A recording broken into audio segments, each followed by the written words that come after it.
তোমাকে স্নেহ করেন, তুমি স্নেহবশ, তাই তার স্নেহেই তোমার সঙ্গে তার মিলন হবে। নিত্যানন্দ বললেন, তুমি রাজ দর্শন করো, তা কেউ কেউ বলবে না, কিন্তু অনুরাগী লোক ইষ্ট দর্শন না করলে প্রাণ ত্যাগ করতে পারে, তা তো জানো। তারপর নিত্যানন্দ বললেন, তুমি যদি তার সঙ্গে মিলিত হতে ইচ্ছা না করো, তবে তাকে তুমি একটি বহির্বাস দাও। তোমার বহির্বাস দর্শনেও তিনি কিছুটা তৃপ্তি পাবেন। প্রভু রাজি হলে নিত্যানন্দ প্রভু গোবিন্দের কাছে একটি বহির্বাস নিয়ে তার রাজাকে পাঠালেন। বস্ত্র পেয়ে রাজা আনন্দিত মনে বস্ত্রকে প্রভু জ্ঞান পূজা করতে লাগলেন। তারপর রায় রামানন্দ আবার প্রভু দর্শনে এলে রাজা তাকে বললেন, তুমি প্রভুর পরম কৃপা পাত্র, তুমি দয়া করে আমাকে প্রভু দর্শন করাও। রায় রামানন্দ নানা কৌশলে প্রভুকে জানালেন রাজা প্রতাপরুদ্রের হৃদয়ে ব্যাকুলতা। প্রভু বললেন, রাজ দর্শনে পরলোক না আসে, ইহলোকে হয় উপহাস প্রাপ্তি। সাদা কাপড়ে এক বিন্দু কালির দাগ লুকানো যায় না। সন্ন্যাসীর অল্প ছিদ্র লোকে তেমন বড় করে দেখে। রামানন্দ বললেন, রাজা তোমার পরম ভক্ত, একথা তো ঠিক। প্রভু বললেন, এক কলসি দুধ যেমন একটি ফোঁটা সুরাবিন্দুতে নষ্ট হয়, তেমনি রাজা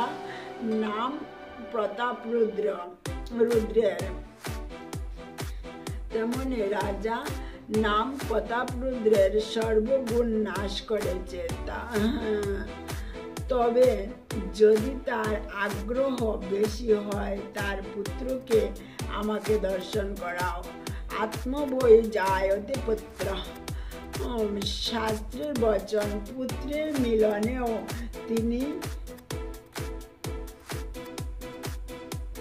তিনি নিজ মিলনের আনন্দ পাবেন। তখন রায় রামানন্দ রাজাকে বলে তার পুত্রকে নিয়ে এলেন প্রভু দর্শন করাতে। শ্যামল বরণ, সুন্দর পুত্র, কিশোর বয়স, চপল নয়ন, অঙ্গে পীত বসন, রত্ন আভরণ। রাজকুমারকে দেখে প্রভুর মনে কৃষ্ণ স্মৃতি স্মরণ হলো। তিনি কৃষ্ণ কৃষ্ণ বলে কাঁদতে লাগলেন। রাজকুমারকে তিনি আলিঙ্গন করলেন। প্রভুর স্পর্শে রাজকুমারের মধ্যে প্রেমের আবেশ হলো। শ্বেত কম্প অশ্রু দেখা দিল। সে কৃষ্ণ কৃষ্ণ বলে কাঁদতে লাগল। মহাপ্রভু তারপর বালককে রোজ আসতে বললেন। পুত্র গিয়ে সে কথা বললেন রাজাকে। রাজা প্রেমাবিষ্ট হয়ে পুত্রকে আলিঙ্গন করতে লাগলেন। এইভাবে কয়েকদিন পরে জগন্নাথ দেবের রথযাত্রার সময় এলো। প্রভু তখন কাশী মিশ্র সার্বভৌম ও পরিচা পাত্র এদের কাছে বললেন তিনি গণ্ডিচা মন্দির মার্জন করবেন। পরিচা বললেন, রাজার আদেশ, যা আপনি করতে চাইছেন তাই করতে দিতে হবে। 100 ঘট শত সম্মার্জনী এনে দিল পরিচা। তারপর প্রভু স্বহস্তে ভক্তদের দেহে চন্দন লেপন করে চললেন মার্জনী হাতে গণ্ডিচা মন্দির মার্জন করতে।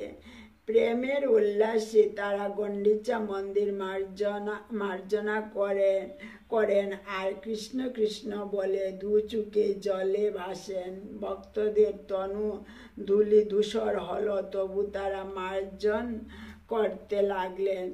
তৃণধূলি যত পাওয়া যায় সব জড়ো করে তারা বাইরে ফেলেন। জয় শ্রী রাধে।